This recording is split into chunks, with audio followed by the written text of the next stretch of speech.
O título da nossa mensagem, da mensagem dessa manhã é o milagre da transformação. Um milagre da transformação. E eu tenho uma pergunta para você hoje, para que você possa refletir. Tem alguma área em que você precisa de transformação na sua vida, mas sente que não consegue fazer isso sozinho? Será que alguma área na sua vida que você queria mudar, queria transformar, mas se sente muitas vezes sem forças e não consegue mudar por si mesmo? Há ainda uma outra pergunta, dentro do que Deus deseja falar conosco. Como anda o teu matrimônio? Como anda o teu casamento? Como anda a tua família? Você tem enfrentado dificuldades nessa área? Se a sua resposta a qualquer dessas perguntas for sim, essa mensagem é para você nessa manhã. Eu quero que você saiba, querido, que o avivamento que você quer muitas vezes ver, tem que começar primeiro dentro de você, para que depois possa ser estendido para os demais, para aqueles que estão ao seu redor. Uma mudança de natureza é a verdadeira marca de um discípulo de Jesus. Eu sei que muitos vão à igreja e muitos desejam mudar a vida de outras pessoas. O meu marido precisava muito dessa palavra. Alguns pensam que os seus problemas diz respeito às outras pessoas, aos outros, e querem mudar os outros, o marido, o filho, o pai, mas na verdade nenhum de nós tem poder para mudar o outro. No entanto, nós podemos mudar a nós mesmos, para que a partir daí possamos exercer influência sobre os demais. A verdadeira mudança começa de dentro para fora, do interior para o exterior, e depois que eu for capaz, pelo poder de Deus, de transformar a mim mesmo, essa transformação pode ser estendida para o casamento, para a família, e depois para a igreja, para a sociedade. Você sabe que grande parte dos requisitos bíblicos, para aqueles que querem liderar, servir a Deus, estão ligados à integridade pessoal, e ao testemunho no matrimônio, ao testemunho dentro da própria família. Hoje nós vamos ler juntos o início do capítulo 2 do Evangelho de João, continuando de onde paramos na semana passada. Nós vamos ver nessa manhã o primeiro de 7 sinais milagrosos que são descritos por João no seu Evangelho. O milagre da transformação da água em vinho que Jesus realizou em Caná da Galileia, numa festa de casamento. Cada um dos sinais, dos milagres que João descreve no Evangelho, eles são como pistas, não são aleatórios, são sinais, porque cada um dos milagres tem um significado por trás, que aponta para a natureza de Cristo, que aponta para o seu propósito. Em Caná da Galileia, numa festa de casamento, ocorreu o primeiro desses sinais. Essa passagem que vamos ler nesta manhã. E daqui nós vamos tomar alguns ensinos para aqueles que precisam de transformação em alguma área da sua vida, para aqueles que precisam de novidade para o seu matrimônio e para a sua família. Vamos ler juntos João capítulo 2, nós leremos do verso 1 ao 11, leremos hoje na versão NVT. Podemos ler juntos? 3 dias depois, houve uma festa de casamento no povoado de Caná da Galileia. A mãe de Jesus estava ali. E Jesus e os seus discípulos também foram convidados para a celebração. Durante a festa, o vinho acabou. E a mãe de Jesus lhe disse: eles não têm mais vinho. Mulher, isso não me diz respeito, respondeu Jesus, a minha hora ainda não chegou. Sua mãe, porém, disse aos empregados: façam tudo o que ele mandar. Havia ali perto 6 potes de pedra usados na purificação cerimonial judaica. Cada um tinha capacidade entre 80 e 120 litros. Jesus disse aos empregados: encham os potes com água. Quando os potes estavam cheios, disse: agora tirem um pouco e levem ao mestre da cerimônia. Os empregados seguiram as suas instruções. O mestre de cerimônias provou a água transformada em vinho, sem conhecer sua procedência, embora os empregados obviamente soubessem. Então chamou o noivo. O anfitrião sempre serve o melhor vinho primeiro, disse ele, e depois, quando todos já beberam bastante, servem o vinho de menor qualidade. Mas você guardou o melhor vinho até agora. Este sinal em Caná da Galileia foi o primeiro milagre que Jesus fez, e com isso ele manifestou a sua glória, e os seus discípulos creram nele. Somente até aí. Graças a Deus. Quantos podem glorificar a Deus pela sua palavra? Jesus é o mesmo ontem, hoje e sempre será. Aleluia. Jesus é Deus e tem poder de transformação. Jesus é Deus e continua fazendo milagres nos nossos dias. Aleluia. Quando nós lemos o capítulo 2 de João, eu quero que você preste atenção nas primeiras palavras que nós lemos, 3 dias depois. O que te faz lembrar isso? 3 dias depois, ao terceiro dia, o que te faz lembrar isso? Um primeiro sinal miraculoso foi realizado em Caná da Galileia, mas que aponta para algo ainda maior que Jesus faria. Por isso ele diz: ainda não é chegada a minha hora, a sua morte e a sua ressurreição, onde o seu sangue seria derramado, onde a esperança seria renovada, onde todas as famílias da terra seriam abençoadas. E é interessante notar aqui que há uma contagem de tempo, que começa no capítulo 1, no testemunho de João Batista. Nós falamos sobre isso na última semana. João começa o evangelho no princípio, usando palavras parecidas com a do Gênesis, apontando que uma nova história vai ser contada, um novo começo. Eu não sei se essa foi a intenção de João, mas curiosamente, 7 dias são descritos aqui, desde o testemunho de João até a festa em Caná da Galileia. 7 dias.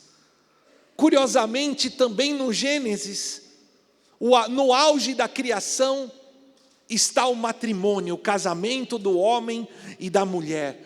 O homem deixará o seu pai e a sua mãe, se unirá à sua mulher, e os dois serão uma só carne. O homem e a mulher unindo-se no auge da criação com a bênção de Deus. E no evangelho de João, no 7º dia, no auge da primeira semana do ministério de Jesus, um milagre é realizado numa festa de casamento. Aleluia! Deus é maravilhoso, uma nova história está sendo escrita, e eu quero que você nessa manhã, repare comigo alguns detalhes dessa passagem. Hoje a mensagem é altamente prática. Deus está te chamando nesse tempo a viver uma nova etapa, um novo tempo na sua vida pessoal e na sua casa, na sua família. O primeiro destaque que podemos fazer, olhando para esta passagem que acabamos de ler, é a importância do casamento. Você sabe a importância da família, a importância do casamento. No Antigo Testamento, acabamos de ver, no Gênesis, no começo da humanidade, no auge da semana da criação, o homem e a mulher são criados, e ali Deus os une, e ali nasce o matrimônio, e ali nasce a família. A bênção de Deus, o homem e a mulher tornando-se um com a bênção de Deus. E no Novo Testamento, o primeiro milagre que Jesus vai fazer é exatamente numa festa de casamento. Jesus começa o seu ministério com um sinal realizado em Caná da Galileia, num matrimônio. E o Novo Testamento termina no Apocalipse, com o casamento do Cordeiro, com a sua noiva, com a sua igreja. A humanidade começa no matrimônio. O Novo Testamento começa com o milagre de Jesus numa festa de casamento. E ele termina no casamento de Jesus com a sua noiva. Querido, na verdade você vê que a Bíblia é uma grande história de amor. É a história de amor de Deus pelo seu povo. No Antigo Testamento nós temos a história de amor do casamento de Yahvé com Israel, e no Novo Testamento a história de amor do casamento de Jesus com a sua igreja. Você e eu somos povo escolhido de Deus, e o matrimônio é uma representação da aliança de Deus com os homens. Por isso o matrimônio é sagrado. Por isso o matrimônio é tão importante para Deus. Vemos no começo, no meio e no fim. O matrimônio é a representação da aliança do próprio Deus com os homens. Por isso é algo sagrado, é algo tão importante. Hebreus 13, versos 4 e 5 diz assim: o casamento deve ser honrado por todos e o leito conjugal conservado puro, pois Deus julgará os imorais e os adúlteros. O casamento deve ser honrado por todos, e o leito conjugal conservado puro. Conservem-se livres do amor ao dinheiro e contente-se com o que você tem, porque Deus mesmo disse: nunca o deixarei, jamais o abandonarei. Uau! Deus valoriza o matrimônio, a santidade. Agora, eu quero perguntar para você nessa manhã, que lugar Deus tem ocupado no teu coração? O quanto você tem se dedicado pelo seu matrimônio, pela sua esposa, pelo seu marido? Como você tem edificado a sua família? Que o matrimônio possa ocupar um lugar de santidade, um lugar de honra dentro do teu coração, dentro da tua vida. Livre-se do amor ao mundo, do amor ao dinheiro e tantas distorções e trocas de prioridades que nós temos nos nossos dias. Deus ama o matrimônio, Deus ama a família, Deus estabeleceu o matrimônio e a família como a célula da sociedade, como algo sagrado, como uma representação da aliança do próprio Deus com os homens. Que você tenha o seu coração voltado para Deus nessa manhã. Aleluia. Querido, há algo que pode ser destacado também nessa passagem muito claro, que é o seguinte: Jesus e os seus discípulos foram convidados para aquela festa de casamento. Houve uma festa de casamento em Caná da Galileia, Jesus e os seus discípulos foram convidados. E eu quero que você preste atenção nessa manhã: Jesus deve ser convidado. Diga para quem está ao seu lado: Jesus deve ser convidado. Aleluia. Um milagre aconteceu em Caná da Galileia, porque Jesus e os seus discípulos estavam ali. Esse é o primeiro passo para o milagre acontecer, para que a necessidade seja suprida na hora certa. Você precisa convidar Jesus para a sua vida, correto? Eu creio que isso todo mundo sabe. Como que eu recebo Jesus? Eu abro a minha boca e confesso que Ele é o meu Senhor e Salvador, e creio no meu coração. Você vai à igreja diante de testemunhas, você passa à frente e confessa Jesus como seu Senhor e Salvador, você o convida para entrar na sua vida, e é assim que o Espírito Santo vem morar em você. Quando você aceita, recebe, convida Jesus a entrar no teu coração. Agora, eu quero que você saiba bem, da mesma forma, Jesus deve ser convidado para o seu casamento. Da mesma forma, Jesus deve ser convidado para a sua casa, porque Ele é um gentleman. Ele só entra por onde Ele é convidado. Jesus não é como o inimigo, não é como o ladrão, que se você deixa a porta aberta, ele bate o pé na porta e entra, ou ele pula a janela. Jesus só entra em lugares onde Ele é convidado. Jesus só entra em lugares onde a porta lhe é aberta. Ele bate gentilmente a porta do nosso coração e da nossa vida. Cabe a nós abrir a porta para que Ele entre e faça uma aliança conosco. Agora, preste atenção. Como você convidou Jesus a ser parte da sua vida? você precisa convidá-lo para o seu matrimônio, para a sua casa, para a sua família. E como eu faço isso? Na celebração do casamento. O que nós fazemos na celebração do matrimônio? A celebração do matrimônio não é uma mera formalidade, não é uma festa. O que eu faço na celebração do matrimônio? O homem e a mulher se colocam diante de Deus, de um ministro, e fazem ali votos, recebem a bênção de Deus. E o que eles estão fazendo? Convidando Jesus a ser parte da aliança do matrimônio. Foi assim que Deus planejou desde o princípio. O matrimônio, a celebração do matrimônio é essa cerimônia pública, onde você tem testemunhas, onde você tem um ministro de Deus, e ali é consagrada as alianças. Nos nossos matrimônios, inclusive, nós fazemos a Santa Ceia do Senhor. Eles partem do corpo de Jesus, tomam do cálice, as alianças são abençoadas. E o que está sendo feito numa cerimônia de casamento? Convidando Jesus a ser parte dessa aliança, estabelecendo a bênção de Deus para o matrimônio, porque Jesus só entra onde Ele é convidado. Você pode compreender essa palavra nessa manhã? O plano de Deus para o matrimônio, para a família foi esse. O matrimônio é sagrado, é um pacto, é uma representação da aliança de Deus com os homens. E quando alguém, por causa do erro que há na nossa sociedade, nos nossos dias, porque eles pegam algo sagrado que é o matrimônio e fazem disso algo comum, algo ordinário. Hoje simplesmente muitos se juntam e assim já está bom. Vivem numa união livre, um vai morar na casa do outro e assim já está bom. E quando alguém faz isso, pensam que assim já está bom. E quando alguém faz isso, ele está dizendo: Jesus, eu não preciso de você, nós podemos conseguir sozinhos. Jesus, eu não preciso de você no meu matrimônio e na minha casa, nós vamos fazer isso por nós mesmos. Você consegue compreender? Por outro lado, outros se casam só no civil. E quando alguém se casa só no civil, ele está dizendo o quê? O que importa para mim é a lei dos homens e não a de Deus. Jesus, eu não preciso de você, nós vamos fazer isso na força do homem, na força do nosso próprio braço.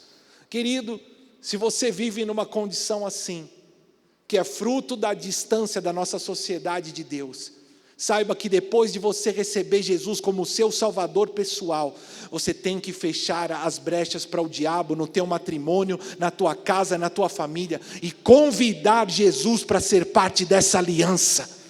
Você sabe por quê? Onde Jesus está, acontecem milagres. Onde Jesus está, ainda que algo inesperado aconteça, a provisão sobrenatural chegará, o cuidado de Deus te alcançará. Mas se você estiver por sua conta, o que será?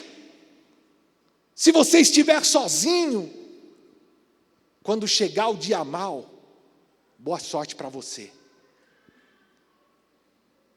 Se você está vivendo assim, se você já é casado, porque quem mora junto já é casado, não como deveria. Quem já tem filho junto, na verdade já é casado. Que você dê um passo para regularizar isso diante de Deus o quanto antes.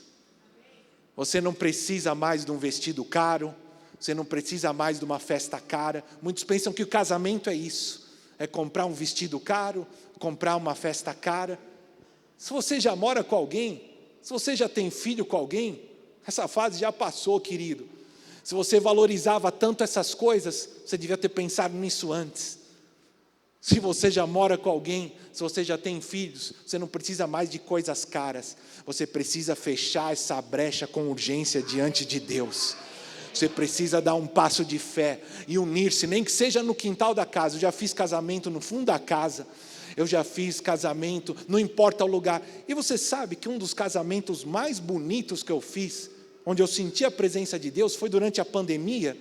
E o casal não podia nem convidar ninguém. Eles juntaram os pais, fizeram um almoço no fundo da casa deles, e ali havia algo simples, a família mesmo montou aquela decoração, colocaram ali uma mesinha, colocaram um arranjo de flor como eles podiam, não podia chamar mais ninguém. Eles colocaram o celular, filmando para mostrar para outras pessoas, e ali foi um dos casamentos mais bonitos que eu já participei, porque parecia genuíno, parecia verdadeiro. Estavam ali os familiares, as pessoas que mais importavam, a presença de Deus estava ali, e eles tiveram a bênção de Deus. Você sabe, querido, Jesus precisa ser convidado para a tua casa, para a tua família, para todas as áreas da sua vida. Há uma ilustração que se conta, ela é simples, mas é muito útil para mostrar o que nós estamos dizendo. Você já provavelmente ouviu de um rapaz que convidou Jesus para sua casa. E quando ele convidou Jesus para sua casa, ele disse: olha, Jesus, eu separei o quarto de hóspedes para você.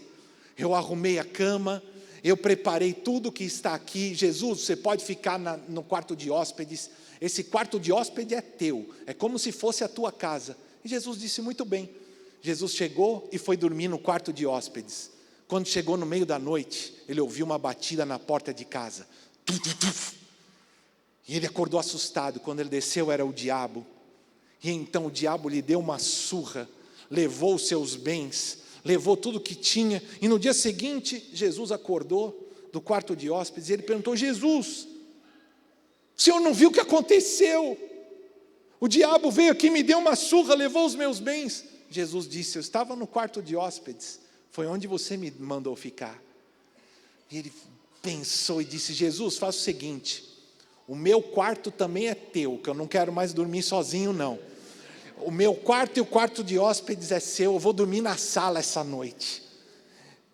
E quando chegou no meio da noite, a mesma coisa aconteceu. Uma batida na porta de casa, quando ele foi ver quem era, o diabo voltou, lhe deu uma surra. E quando acordou no dia seguinte, ele disse: Jesus, eu te dei o quarto de hóspede, e o meu quarto, dormi no sofá. E aconteceu de novo. Jesus disse: eu estava no quarto de hóspedes, no quarto principal, foi onde você me deixou ficar. Para encurtar e não continuar, a gente podia continuar na cozinha, na lavanderia, nos outros lugares. Ele entendeu muito bem e falou: Jesus, toma aqui a chave da minha casa, a partir de hoje, toda a minha casa é tua. A partir daquele dia, nunca mais o diabo veio bater na porta dele à noite, porque toda aquela casa tinha um dono.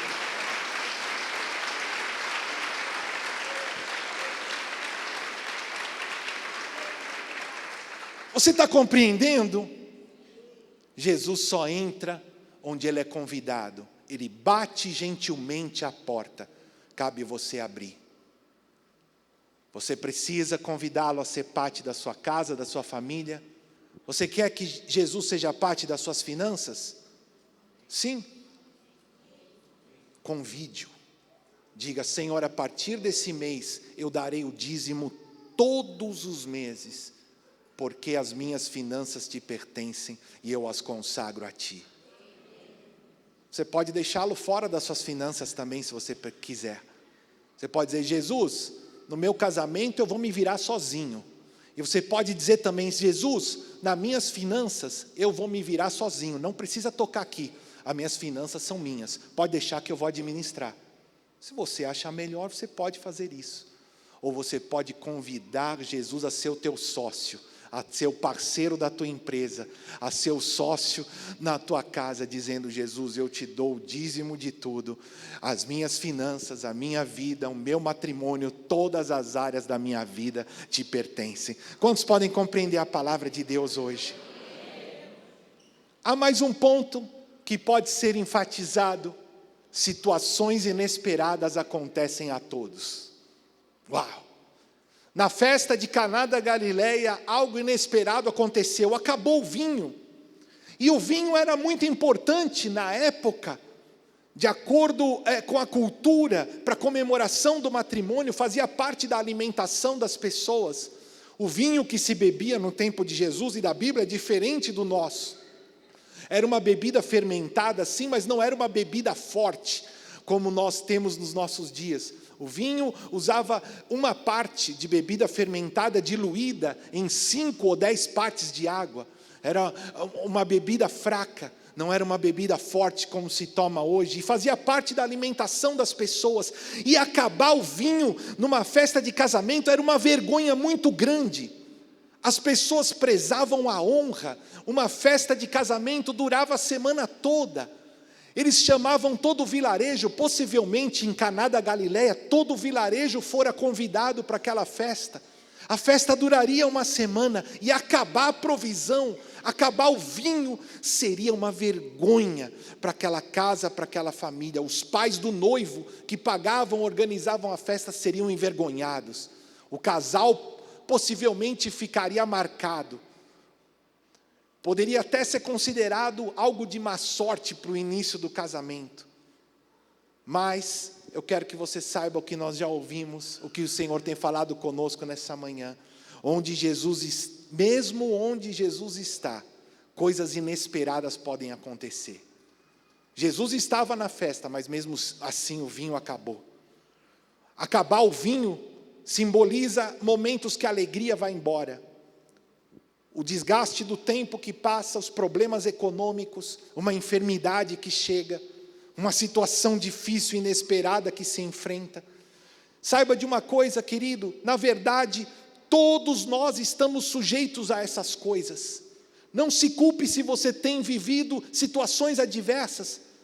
Ouça bem, vou repetir mais uma vez, mesmo onde Jesus está, coisas inesperadas podem acontecer. Todos nós estamos sujeitos a passar por situações que vão trazer abalos nas nossas vidas. Se você tem passado por circunstâncias assim na sua casa, que você não se culpe, não pense que é só na sua casa, não pense que é só no seu matrimônio, que é só na sua família, pois mesmo onde Jesus está, circunstâncias adversas acontecem, situações inesperadas virão. Mas qual a diferença então? Eu quero que você saiba que onde Jesus está, ainda que você passe por circunstâncias negativas, elas não te vencerão, elas não prevalecerão contra você. Porque onde Jesus está, milagres acontecem. Onde Jesus está, a força e a fé para transpor as dificuldades. Onde Jesus está, a esperança. Então, ainda que você passe por situações inesperadas, ainda que o mal chegue e bata na porta da tua casa, se Jesus ali estiver, Ele te dará força e fé e esperança para que você transponha as dificuldades, para que você vença o dia mal. A vergonha será revertida, a alegria será trazida de volta. O choro pode durar uma noite, mesmo onde Jesus está, mas a alegria sempre vem pela manhã. O terceiro dia vem. A palavra do Senhor diz que muitas são as tribulações dos justos, mas o Senhor a livra de todas elas. Jesus também advertiu: no mundo vocês terão aflições. Então não se abata se você está vivendo aflições, se você está passando por tribulações, mas lembre-se, muitas são as aflições do justo, sim, mas Deus o livra de todas elas. No mundo vocês terão aflições, mas tem de bom ânimo, porque eu venci o mundo, disse Jesus. Diga para quem está ao seu lado: tem de bom ânimo. Você tem passado por situações adversas, inesperadas, um problema econômico, situações que têm trazido talvez ameaça ou vergonha sobre a tua casa. Se Jesus ali estiver, põe os teus olhos, põe a tua confiança nele. Você transporá as dificuldades e os propósitos de Deus para a sua vida e para a sua família se cumprirão. Há mais um ponto que pode ser destacado nessa manhã, que é esse daqui, ó. Busque ajuda com quem pode te ajudar. Diga para quem está ao seu lado aí, me ajude a pregar. Busque ajuda com quem pode te ajudar. Maria provavelmente era uma amiga da família, e é possível que Maria até tivesse alguma função no banquete, junto aos anfitriões. E quando ela percebe o problema, o vinho acabou, ao invés de sair falando para todo mundo, Ao invés de ficar reclamando, ou de falar para quem não podia fazer nada, Maria faz o quê? Ela vai buscar ajuda de quem? Maria vai buscar ajuda de quem? Vai buscar ajuda no lugar certo, em quem poderia de verdade ajudar. Ao perceber o problema, Maria vai direto pedir ajuda a Jesus. Você sabe qual que é o erro de muitas pessoas? Falar dos seus problemas para as pessoas erradas. Tem muita gente que vai e fala os seus problemas para todo mundo, para quem não tem condição de te ajudar. Quando você enfrentar um problema, uma adversidade, não saia falando para todo mundo. Não saia pedindo ajuda para quem não tem condição de te ajudar. Os jovens, muitas vezes, eles costumam buscar os amigos, quando enfrentam uma dificuldade. Amigos que estão na mesma condição do que ele, que não tem sabedoria, não tem testemunho. Muitos buscam pessoas que não têm a vida com Deus para contar os seus problemas. Isso acaba terminando em fofoca, acaba terminando em confusão. Ao invés, quando você busca a pessoa incorreta para pedir ajuda, ao invés de você conseguir ajuda, o que acaba acontecendo é que muitos acabam ainda induzindo os outros ao pecado, induzindo os outros ao erro. Na família, então, ou no casamento, muitos esquecem logo do princípio, da natureza do casamento. Deixará o homem o teu pai e a tua mãe, unir-se-á a sua mulher, e os dois serão uma só carne. Muitos, quando têm problemas, se esquecem. Aí a filha liga para a mãe. Liga para a mãe para reclamar do marido. Aí o marido liga para a mãe dele para reclamar da esposa, reclamar para o irmão, para o cunhado. Aí você já viu logo daqui a pouco a confusão que vai ser. Um tomando partido do outro, a influência da parentela. Se esquecem logo do primeiro mandamento, do princípio do matrimônio. Não faça isso, querido. Você e a sua esposa iniciaram uma nova família com a bênção de Deus. Quando você tiver problema, não fale mal do seu marido para a sua própria família ou para mais ninguém. Se você tiver um problema, vá direto para quem pode te ajudar. Ao invés de reclamar, ao invés de falar para os outros, dobre o seu joelho e fale com Jesus. Ao invés de se queixar para todo mundo, dobre os seus joelhos e ore. Maria levou o problema para a pessoa certa. Se você precisar de ajuda, na igreja há pastores, líderes, que foram ungidos, separados por Deus, para poder orar por você, para poder te aconselhar se necessário. Há pessoas mais experientes. Se você precisar de ajuda em alguma área da sua vida ou no matrimônio, peça ajuda, abra-se para o discipulado. Você sabe que nós somos uma igreja que se reúne nas casas para que você possa ser apacentado por um líder, por um pastor. Então abra o seu coração, sim. Seja transparente, seja um discípulo. Peça ajuda de Jesus, ou de um líder, de um pastor que verdadeiramente possa te ajudar, que tenha experiência, que possa orar por você. Peça ajuda no lugar certo.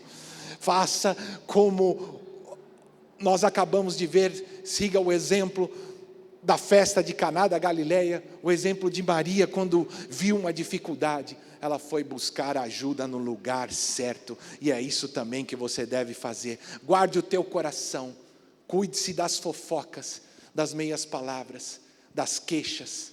Apresente as suas necessidades a Jesus.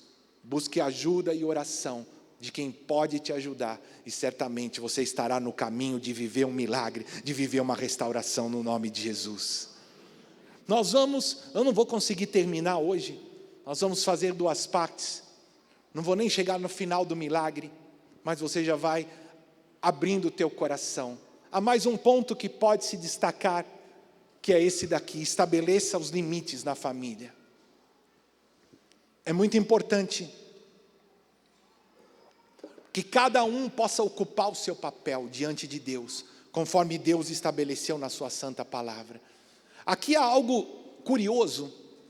Muitos, quando leem, não entendem a resposta de Jesus a Maria, porque pela nossa cultura parece que até que Jesus foi deseducado.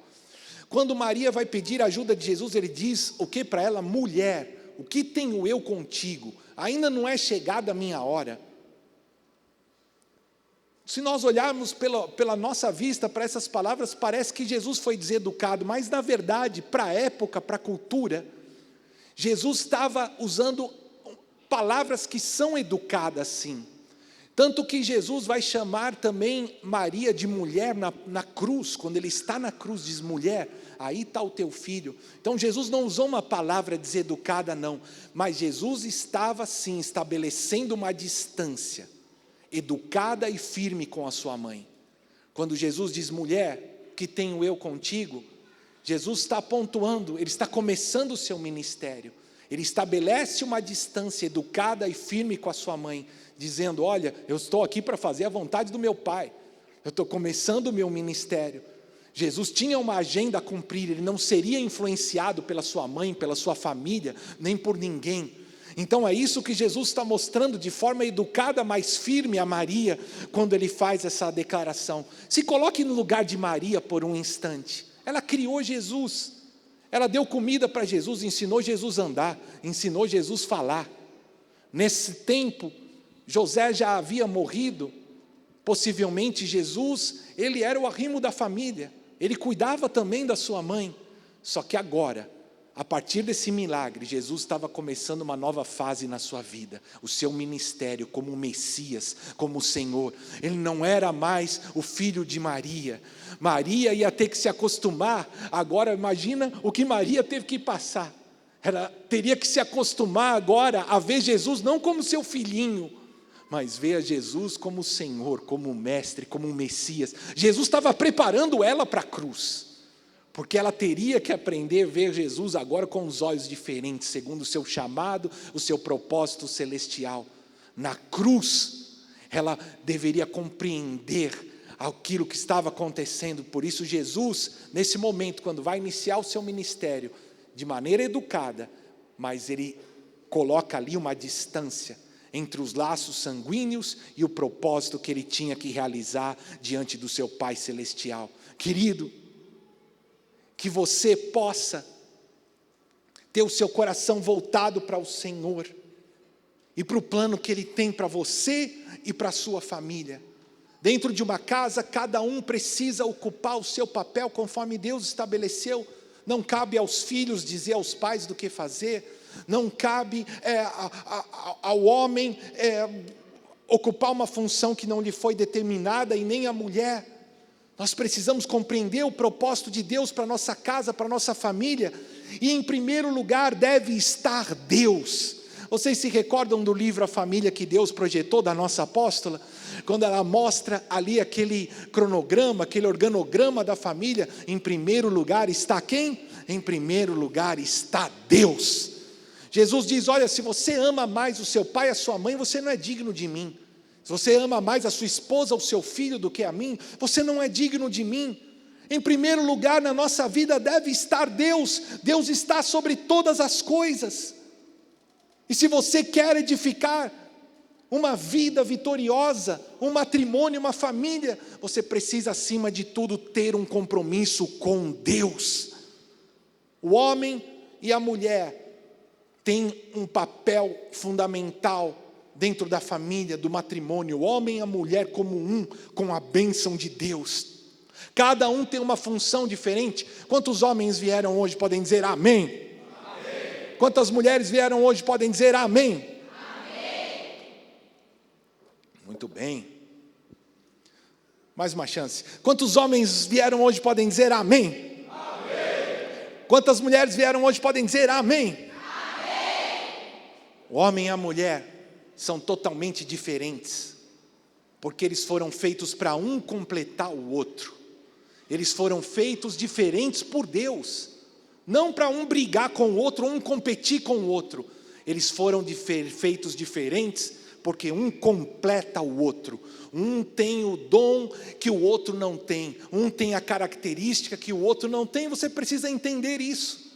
Diante de Deus e da sua palavra, o homem, ele é sim um cabeça, um líder da família, e ele deve exercer esse papel com temor ao Senhor. Ele é a base sólida.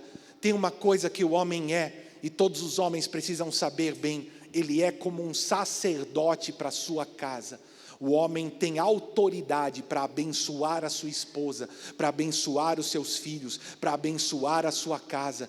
Todos os homens precisam ocupar esse papel diante de Deus, como uma autoridade espiritual para sua esposa, para os seus filhos. E se o homem não fizer isso, a sua casa fica desprotegida. Se o homem não orar e não acobertar a sua esposa, não orar e não acobertar os seus filhos, toda a sua casa fica desprotegida. O homem precisa saber quem ele é para Deus. Quantos homens vieram mais uma vez? Amém. Quantos homens que sabem quem são para Deus? Amém. Quantos sacerdotes de Deus vieram? Amém. Muito bem. O homem é um líder, sim, mas tem um segredo aqui. Ele deve liderar como Jesus, não como um chefe que fala para todo mundo o que fazer. Olha, vai para lá, para cá, para a esposa faz isso e pronto, final, e decide tudo. Não. O homem não é um chefe, ele é um líder, e a Bíblia diz que ele deve liderar como lidera Jesus. Ou seja, que ele deve amar a sua esposa como ama o seu próprio corpo. Amar a sua esposa como Jesus ama a igreja. Sabe o que quer dizer isso? Sabe o que quer dizer isso? Quer dizer que o marido tem que estar disposto a dar a sua vida pela mulher, se for necessário.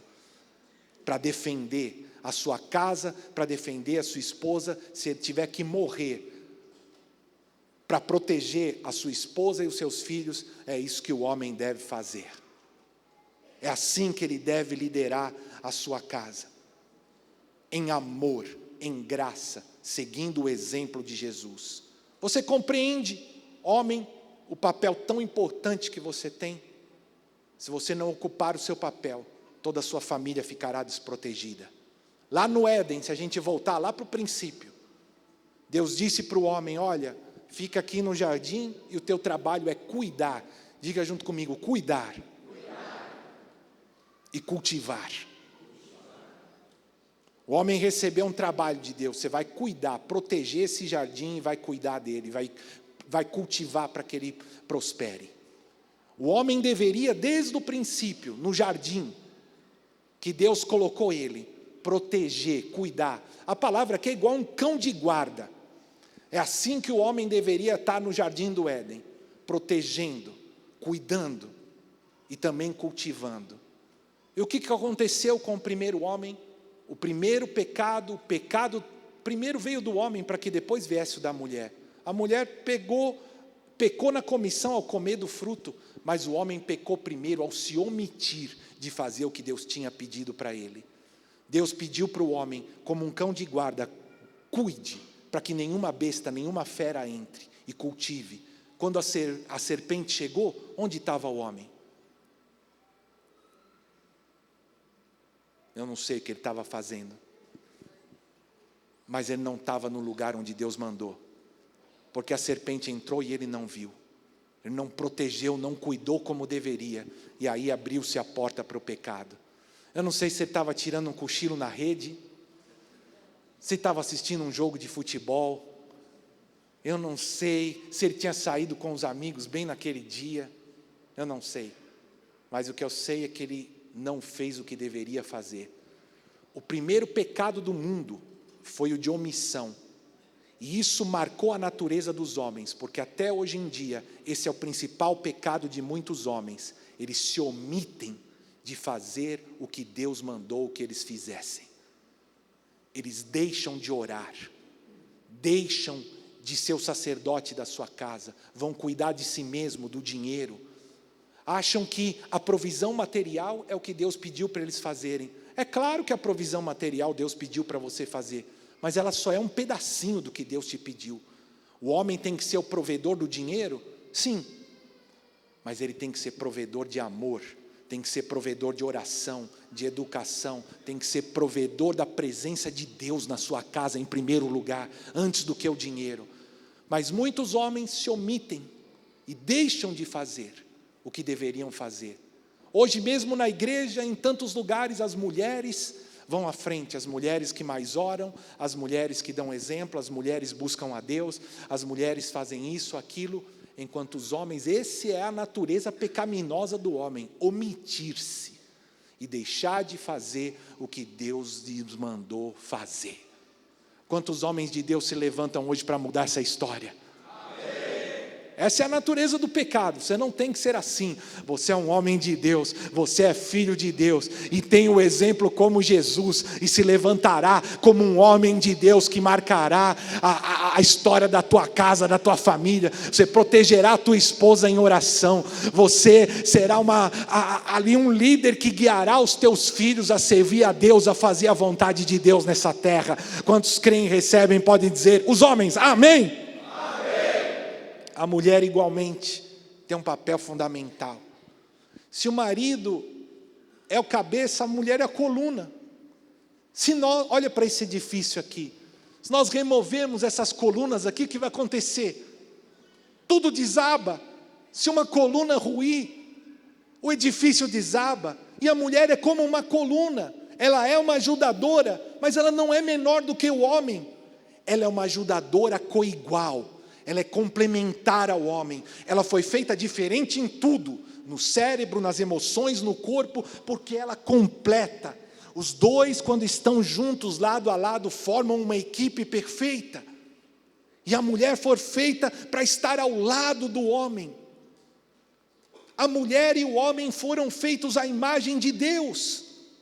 O homem tem a lógica, a mulher tem a intuição. O homem vai lá, faz um monte de conta. Já aconteceu isso com você? Ele faz um monte de conta, faz um plano, tudo, no final ele conta para a mulher, ela fala, eu já sabia. Fala, como já sabia? Eu fiquei a semana inteira pensando nisso, fazendo a conta. A mulher, eu já sabia, é isso mesmo que é o melhor. Você fala, como? O homem tem a lógica, a mulher tem a intuição.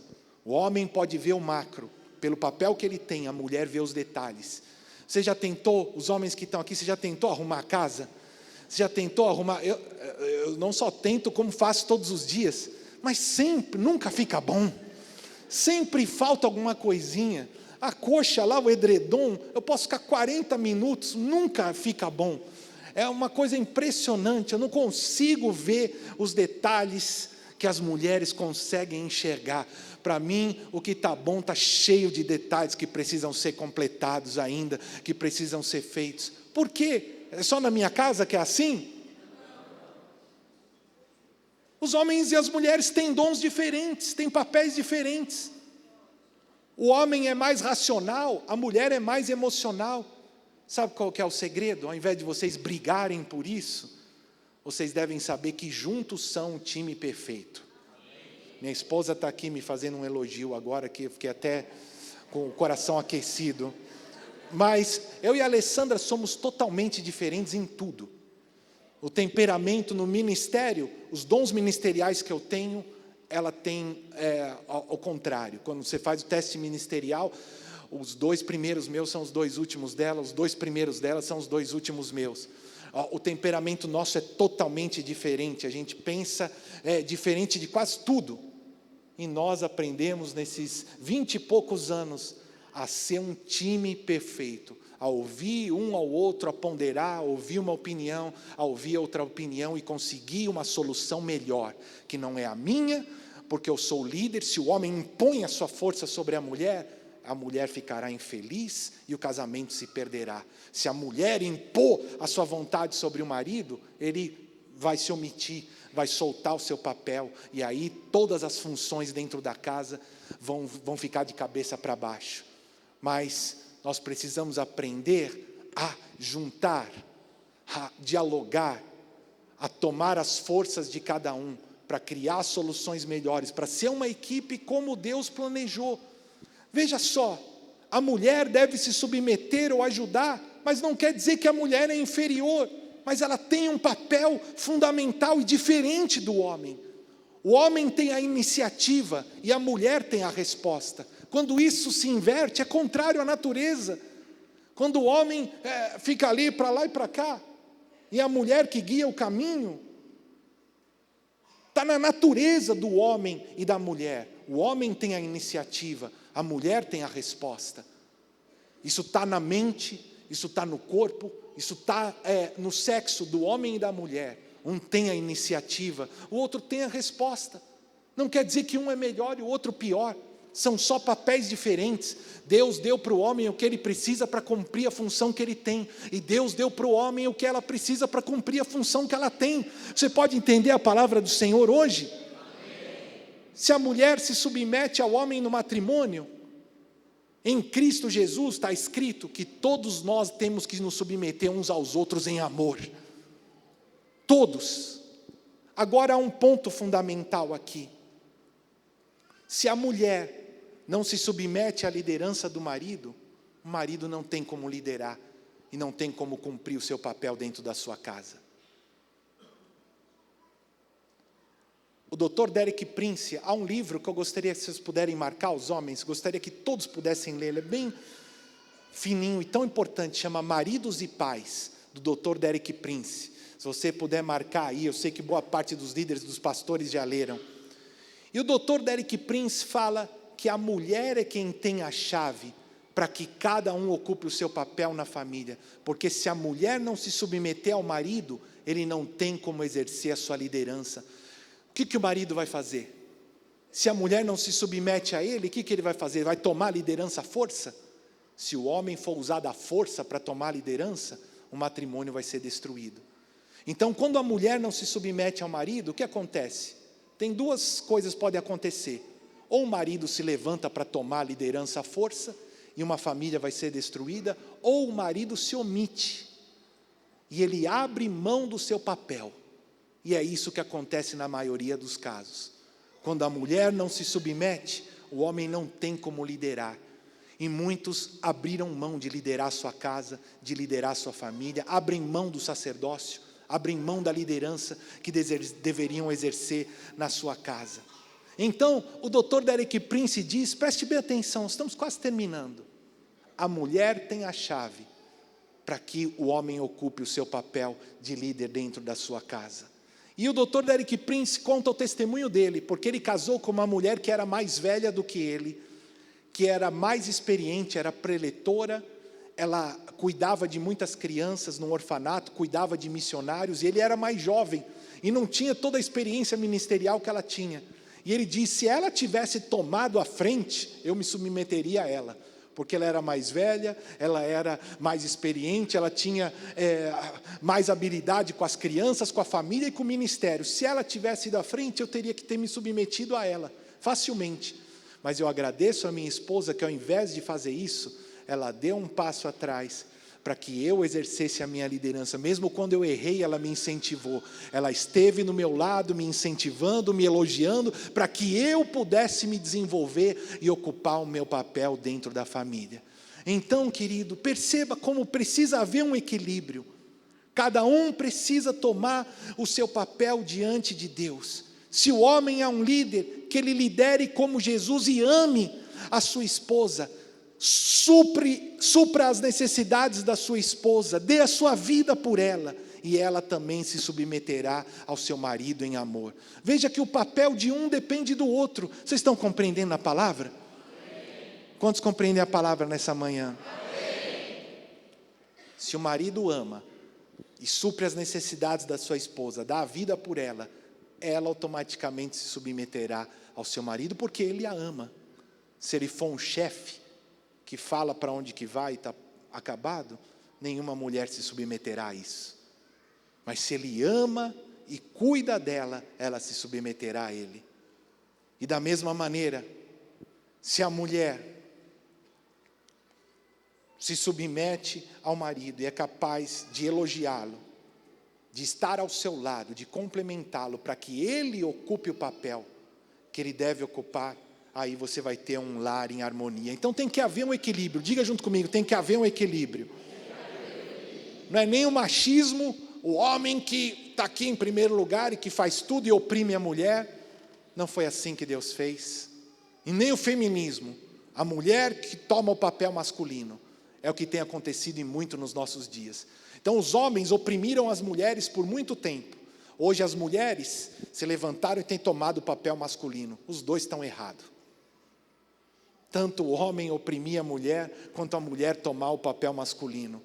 Tudo isso são distorções do pecado que tem gerado famílias disfuncionais. é necessário que haja esse equilíbrio. O homem e a mulher são coiguais, são complementares, são a imagem de Deus. Eles têm papéis distintos e eles têm que agir como uma equipe no matrimônio. Quantos recebem a palavra de Deus? Eu vou terminar nesse ponto, só vou falar 2 minutos para os filhos.